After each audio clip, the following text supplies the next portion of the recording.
Hello, welcome है आपका radiance classes private limited में। अगर इससे पहले हमारा वीडियो नंबर 1 नहीं देखे हैं तो उसको जा कर के देख लें। और हाँ, हमारे जो सब्सक्राइबर हैं उनको थैंक्स कहूँगा, क्योंकि उन्होंने बहुत ज़्यादा शेयर किया था और हमारे सब्सक्राइबर भी बढ़े थे। तो चलिए स्टार्ट करते हैं। हम लोग क्वेश्चन नंबर 21 से लेकर के इसमें 40 तक हम कवर करेंगे।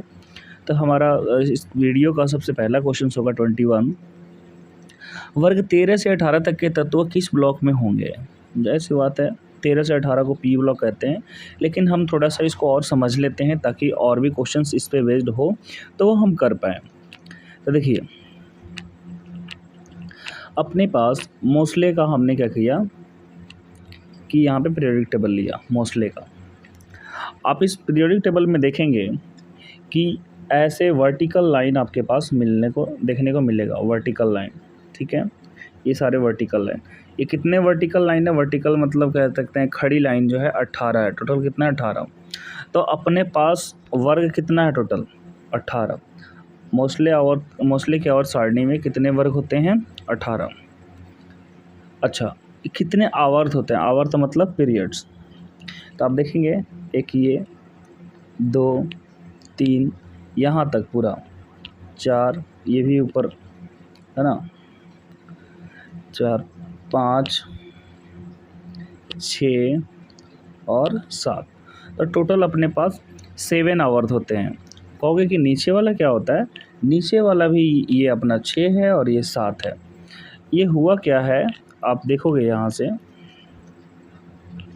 कि इसको ये लेंथेनॉइड्स और एक्टेनॉइड्स जो है यहाँ से निकाले गए हैं। ये दिख रहा है यहाँ पे, है ना, 2 जगह खाली दिख रहा है।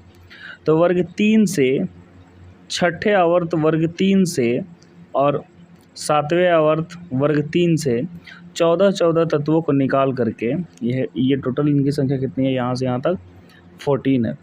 14 तत्वों को निकाल करके इस सारणी से बाहर रख दिया गया और इसे एक नाम दे दिया गया एफ ब्लॉक। क्या नाम दिया गया? F block. ठीक है, तो यदि आपसे कोई पूछे कि आवर्त सारणी में कितने वर्ग होते हैं, तो 18। टोटल आवर्त की संख्या कितनी होती है? तो 7। इसमें ब्लॉक कितने होते हैं? तो 4। अब ब्लॉक को भी देख लेते हैं। वर्ग 2 और 1 है ना, ये वाला 2 लाइन, इसको हम कहते हैं एस ब्लॉक। क्या कहा जाता है? S block. इसके बाद से वर्ग 3 से लेकर के वर्ग 12 तक के तत्व, इनको हम कहते हैं डी ब्लॉक। क्या कहते हैं? D block. संक्रमण तत्व भी कहते हैं। इसके बाद से ये अपने पास है पी ब्लॉक। इसको क्या कहते हैं? P block. ठीक है, वर्ग 13 से लेके वर्ग 18 के तत्वों को पी ब्लॉक कहते हैं। और हाँ, याद रहे, वर्ग 18 को हम 0 भी कहते हैं, वर्ग 0 भी कहते हैं। ठीक है, इस चीज़ का ध्यान रहे। और उसके बाद से ये जो नीचे आवर्त सारणी के जो नीचे 14 तत्व रखे गए हैं, इसको कहते हैं एफ ब्लॉक। तो टोटल कितने ब्लॉक? 4। अब इस पे ऐसे भी क्वेश्चंस पूछ देता है, और पूछा भी था शायद पिछले वाले वीडियो में, मैंने बताया था कि आवर्त से आवर्त 1 में कुल कितने तत्व हैं। तो आप देखेंगे आवर्त 1 की तरफ, है ना, तो यहाँ से लेकर के यहाँ तक कितने तत्व मिल रहे हैं? हाइड्रोजन और हीलियम, यही मिल रहे हैं ना, 2। तब पहले में हमें कितना मिलता है? 2। दूसरे में 8। तीसरे में आवर्त में 8 तत्व। चौथे में यहाँ पे 18 पूरा। 5वें में पूरा का पूरा 18, है ना। ऐसे कर कर के फिर छठे में 32, है ना। अब कहोगे छठे में 32 कैसे? यहाँ से तो 18 ही है, ये भी छठा ही है। लेंथेनॉइड्स को छठा ही कहते हैं। तो ये 32 और उसके बाद से फिर 32 नहीं, कुछ कम है उसमें, अभी ढूंढे नहीं गए हैं। और टोटल कितने ढूंढे जा चुके हैं अभी तक? तो 118। कितने तत्वों की खोज हो चुकी है? 118। तो इन सब चीज़ों का अगर आपको ध्यान है तो आप इजीली जो है इस ऑब्जेक्टिव जो हमारा सीरीज चल रहा है उसके लगभग 5-7 क्वेश्चन ईजिली कर लोगे, अगर इतना आपको पता है तो। ठीक है, और इसमें एस ब्लॉक में भी आप देखेंगे, इस वर्ग 1 को कहते हैं क्षारीय धातु, वर्ग 2 को कहते हैं क्षारीय मृदा धातु, ऐसे करके इनके सभी के कुछ ना कुछ नाम है। ये वर्ग 18 में जो है काफ़ी पॉपुलर है। निष्क्रिय कहते हैं, अक्रिय कहते हैं, इसको बैरियर भी कहते हैं, काफ़ी सारे नामों से जाना जाता है। तो चलिए अब क्वेश्चन से स्टार्ट करते हैं।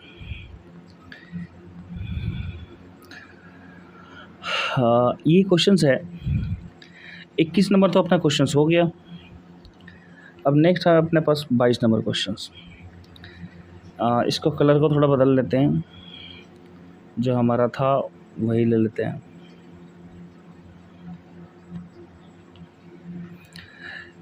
किसी समूह में स्थित सभी तत्वों की संयोजकता इलेक्ट्रॉनों की संख्या होती है। कह रहा है कि कोई समूह है, कोई वर्ग है में स्थित जो सभी तत्व होते हैं, उनकी संयोजकता इलेक्ट्रॉन की संख्या क्या होती है? समान होती है। क्या होती है? समान होती है, मतलब बराबर होती है। संयोजकता का मतलब वो उसमें मौजूद जो हमारे पास तत्व हैं, वो अगर एक इलेक्ट्रॉन दे रहे हैं तो सभी के सभी एक इलेक्ट्रॉन ही दे सकते हैं। अगर वो एक इलेक्ट्रॉन ले रहे हैं तो एक इलेक्ट्रॉन ही जा करके वो ले सकते हैं। ठीक है। क्वेश्चन नंबर 23, ये है वर्ग 3 से 12 तक के तत्व। अभी आपको बताया संक्रमण तत्व कहते हैं, तो ऑप्शन नंबर बी हो जाएगा। 24 नंबर प्रश्न है, आधुनिक आवर्त सारणी मतलब मॉडर्न पीरियोडिक टेबल की बात कर रहे हैं, के समूह में ऊपर से नीचे जाने पर कोषों की संख्या, कोषों मतलब ऑर्बिट की संख्या, तो ऊपर से जब नीचे जाते हैं तो धीरे धीरे बढ़ रहे हैं ना, पहले आवर्त दूसरा आवर्त, तो क्या होता है? बढ़ती है। क्या हो जाएगा? बढ़ती है।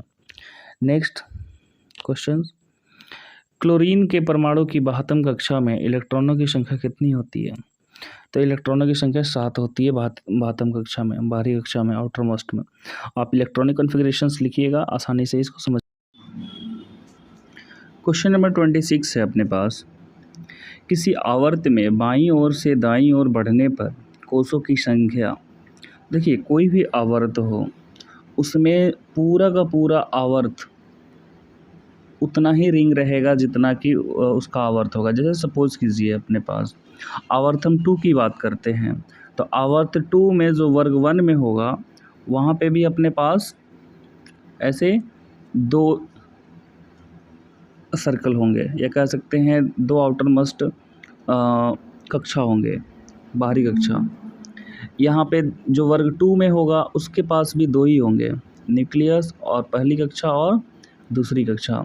वैसे ही वर्ग 3 में होगा उसके पास भी 2 ही होंगे। कहने का मतलब ये है कि उस आवर्त में पूरा का पूरा जितना भी तत्व है सबके पास 2 ही कक्षाएं होंगे, 2 ही ऑर्बिट्स होगा। इसका मतलब स्थिर रहता है। हाँ, इसका जो साइज़ है वो घटता है।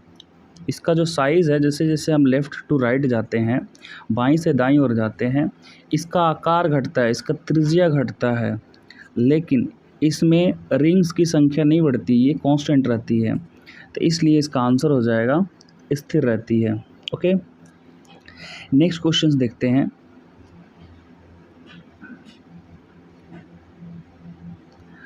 नेक्स्ट क्वेश्चन है अपने पास, आवर्त सारणी में धातुएं किस ओर स्थित होती है? देखिए, आवर्त सारणी में आप देखेंगे कि यहाँ पे एक जिग-जैग लाइन होती है। उस जिग-जैग लाइन में से जो अटैच होता है उसको उपधातु कहते हैं, मेटलॉइड्स कहते हैं। और उसके जो लेफ़्ट में बाईं ओर होते हैं वो सभी धातु होते हैं, ठीक है, एक्सेप्ट हाइड्रोजन, हाइड्रोजन को छोड़ करके। और जो दाईं तरफ होते हैं सब अधातु होते हैं। ओके, तो ये बातें आपको याद रखनी पड़ेगी। पीरियोडिक टेबल में जो हमें ये जिग-जैग लाइन, जो पी ब्लॉक में जिग-जैग लाइन आपको मिलता है, जो अधातु और धातु को अलग करता है, ठीक है, इससे अटैच 7 जो हमारे पास होते हैं वो उपधातु होते हैं। उसके लेफ़्ट में बाईं ओर धातु और दाईं ओर अधातु होते हैं। तो यहाँ पे क्या बोल रहा है, हमें बोला गया है, पूछा गया है क्या कि आवर्त सारणी में धातुएं किस ओर होती हैं? तो धातुएं लेफ़्ट में होती हैं, है ना, मतलब बाईं ओर होती हैं। तो ऑप्शंस क्या हो जाएगा इसका? ए। ओके, नेक्स्ट क्वेश्चंस, आवर्त सारणी के किस ओर अधातुएं स्थित होती है? बिल्कुल सही, मतलब नमूना सा क्वेश्चन दे दिया। ये अधातुएं राइट साइड होती है, राइट साइड को क्या कहते हैं? दाईं ओर। तो ये आंसर हो जाएगा ए। ठीक है, इसके बाद क्वेश्चन है, दूसरे आवर्त में कितने तत्व, तो देखिए दूसरे आवर्त में कितने तत्व होते हैं ये आपको बताया गया था। पहले में तो होते हैं आपका हाइड्रोजन और इधर 18 में हीलियम, ठीक है, हीलियम। तो यहाँ पे तो 2 हो गए। पहले आवर्त में कितने होते हैं 2, तो दूसरे में कितने होते हैं 8, दूसरे में कितने होते हैं 8। तो यहाँ आंसर दे लीजिए, बी नंबर हो जाएगा 8। और ऐसे ना हो तो आप पीरियोडिक टेबल एक बार देख लीजिएगा, दूसरे आवर्त में काउंट कीजिएगा तब तो 8 होंगे, ठीक है। नेक्स्ट देखते हैं क्वेश्चंस। नेक्स्ट क्वेश्चन है, आवर्त सारणी में बाईं से दाईं ओर जाने पर प्रवृत्तियों के बारे में कौन सा कथन असत्य है। जब हम बाईं से दाईं ओर जाते हैं, लेफ़्ट और राइट जाते हैं, है ना, तो ये पूछा गया है कि कौन सा कथन असत्य है। तो पढ़ते हैं इसको। तत्वों की धात्विक प्रकृति घटती है, ठीक है, नहीं, ये तो सही बात है, तत्वों की धात्विक प्रकृति घटती है। तो हमें पूछा गया है कि कौन सा कथन असत्य है, गलत है, ये देखना है। दूसरा देखते हैं, संयोजकता इलेक्ट्रॉनों की संख्या बढ़ जाती है, संयोजकता इलेक्ट्रॉनों की संख्या बढ़ जाती है, संयोजकता इलेक्ट्रॉनों की संख्या बढ़ जाती है जब हम बाईं से दाईं ओर जाते हैं, तो इसकी संख्या नहीं, ये भी नहीं होगा। तीसरा, परमाणु आसानी से इलेक्ट्रॉन त्याग करते हैं, नहीं, ये गलत है। परमाणु आसानी से इलेक्ट्रॉन त्याग नहीं करते हैं, क्योंकि देखिए जो हमारे पास वर्ग 1 में होंगे उनको 1 इलेक्ट्रॉन देना होगा तो वो आसानी से देंगे, लेकिन वर्ग 2 में होंगे उनको 2 इलेक्ट्रॉन देना होगा, तो ये आसानी से तो नहीं दे सकते। तो यही चीज़ गलत है। हमें पूछा गया है कि इसमें कौन असत्य है, और यहाँ पे बोल रखा गया है कि अपने पास परमाणु आसानी से इलेक्ट्रॉन त्याग करते हैं, नहीं। जब हम लेफ़्ट टू राइट जाते हैं, लेफ़्ट टू राइट, तो परमाणु जो है वो डिफ़िकल्टी से देते हैं, क्योंकि जितना कम इलेक्ट्रॉन देना होता है उतना आसानी से। तो जैसे हम लेफ़्ट टू राइट जाते हैं, इलेक्ट्रॉनों की संख्या ज़्यादा होती है आउटर मोस्ट में, इसलिए हमारा ये आंसर हो जाएगा सी, परमाणु आसानी से इलेक्ट्रॉन त्याग करते हैं, मतलब यही हमारा गलत है। नेक्स्ट क्वेश्चंस,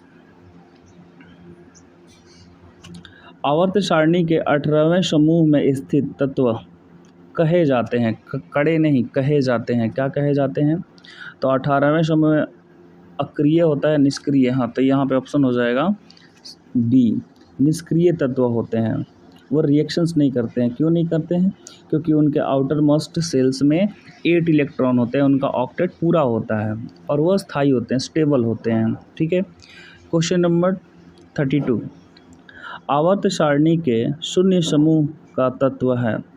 आवर्त सारणी के शून्य समूह वर्ग 18 को ही कहा जाता है। तो वर्ग 18 में देखते हैं कौन सा, हाइड्रोजन तो वर्ग 1 का है, हीलियम वर्ग जो है 18 का है, तो यही हमारा आंसर हो जाएगा, हीलियम आंसर हो जाएगा, ऑप्शन नंबर बी, ठीक है। और तीसरा तो कार्बन मोनोऑक्साइड है, तो ये तो तत्व है ही नहीं, कंपाउंड है। और क्लोरीन 17 नंबर का, तो ऑप्शन नंबर बी हो जाएगा इसका, ठीक है। आवर्त में इलेक्ट्रॉन त्याग करने की प्रवृत्ति कैसी होती है, कह रहा है कि आवर्त में इलेक्ट्रॉन त्याग करने की प्रवृत्ति कैसे होती है। तो इलेक्ट्रॉन त्याग करने की प्रवृत्ति जो है वो क्रमानुसार बढ़ते जाता है, जैसे, है ना, क्रमानुसार बढ़ते जाता है। नेक्स्ट क्वेश्चंस, तत्वों की आवर्त सारणी के प्रारंभिक विकास में किसका प्रमुख योगदान है। तो देखिए सबसे पहले जो बनाए थे, क्या कहते हैं, डोबेराइनर बनाए थे, फिर ट्राइट्स हुआ, काफ़ी सारा ऐसे संशोधन होता गया, लेकिन मोस्ले से पहले एक थे मेंडलिव्स। उन्होंने परमाणु द्रव्यमान के आधार पर एक बहुत बढ़िया टेबल बना के दिया था। वो टेबल काफ़ी दिनों तक चला, उसी को फिर मोस्ले ने सुधार किया। तो यहाँ पे पूछा गया है कि तत्वों की आवर्त सारणी के, तो आवर्त सारणी जब बनाई गई थी तो पहले मेंडलीफ नहीं बनाया था आवर्त सारणी, है ना। तो आवर्त सारणी के प्रारंभिक विकास में किसका प्रमुख योगदान है, तो इन्हीं का योगदान है, मेंडलीफ का। इन्होंने बनाया आवर्त सारणी और उसी को ये इन्होंने मॉडिफाई करके मोस्ले ने उसके क्या कहते हैं एटॉमिक नंबर के आधार पे कर दिया, परमाणु संख्या के आधार पे उसको बनाया, उसमें संशोधन किया, सुधार किया। 35 आवर्त सारणी में bronze, silicon, germanium, arsenic, antimony, tellurium, polonium, ये तो उपधातु होते हैं। ये क्या होते हैं जी? उपधातु। ये जो हमारे पास जिगजैग होता है इसी से अटैच होते हैं ये। तो ये bronze, silicon, germanium, arsenic, antimony, tellurium and polonium क्या होते हैं? उपधातु। तो ऑप्शन क्या हो जाएगा इसका? D, option number D. अच्छा, नेक्स्ट देखते हैं 36 नंबर क्वेश्चन। निम्न में कौन सा तत्व मेंडलीफ के समय ज्ञात नहीं था? जब मेंडलीफ ने बनाया था उस समय कौन सा तत्व जो है वो ज्ञात नहीं था? तो ये यहाँ पे अपने पास बोरोन नहीं, बोरोन तो था, एल्युमिनियम भी था, गैलियम नहीं था, ठीक है, उस टाइम गैलियम नहीं ढूंढा गया था, तो ये आंसर हो जाएगा गैलियम। सिलिकॉन भी था उस टाइम, और इस चीज़ को नहीं है तो आप एक बार इनका क्या कहते हैं पीरियोडिक टेबल इनका दिखा देते हैं, हम लोग देख ही लेते हैं जो मेंडलीफ का था। इसको आप, ये रहा, ये है मेंडलीफ के द्वारा बनाया गया, ठीक है। तो मेंडलीफ के द्वारा बनाया गया, इसमें आप देखेंगे कि आपको सिलिकॉन भी मिल जाएगा, देख रहे हैं यहाँ पे, ये रहा सिलिकॉन, ये सिलिकॉन भी मिल रहा है। और उसके बाद से क्या था उसमें? सिलिकॉन था, बोरॉन था, तो बोरॉन भी मिल रहा है। बाद में जो ढूंढे गए तत्व है ना, जो उस टाइम नहीं पता थे, ये सारे तत्व हैं, जैसे कि पिंक वाले, ये वाले तत्व, ये वाले तत्व, ये सब ढूंढे गए बाद में। यहाँ पे भी लिखा भी गया है कि रेड वाला जो है ना, वो नॉन टू एंशिएंट, पहले जानते थे। ये जो येलो कलर से जहाँ पे डॉट है वो लेंथेनाइड्स है, देख रहे हैं डॉट्स, और जो यहाँ पे ब्लू कलर से है वो क्या है? एक्टेनॉइड्स है। तो इस तरीके से इन्होंने इनका जो पीरियोडिक टेबल था इन्होंने स्टार्ट किया था। सबसे पहले इन्होंने ही उस पर पीरियोडिक टेबल पे काम किया था, बाद में चल के मोस्ले ने उसको सुधार किया और एक न्यू पीरियोडिक टेबल बना डाला। तो गैलियम जो था वो नहीं था, सिलिकॉन, बोरॉन, एल्युमिनियम सब था उस टाइम। 37 नंबर, अभी तक ज्ञात तत्वों की संख्या। तो देखिए यहाँ पे एक मिस्टेक है, और मिस्टेक नहीं कह सकते हैं। अगर इसमें 118 लिखा होता, 118 इस चारों ऑप्शन में, तो हम 118 पे टिक करते हैं। लेकिन जब नहीं लिखा है, 114 लिखा है, तो हम 114 पे टिक करेंगे। ये बातें याद रखिएगा।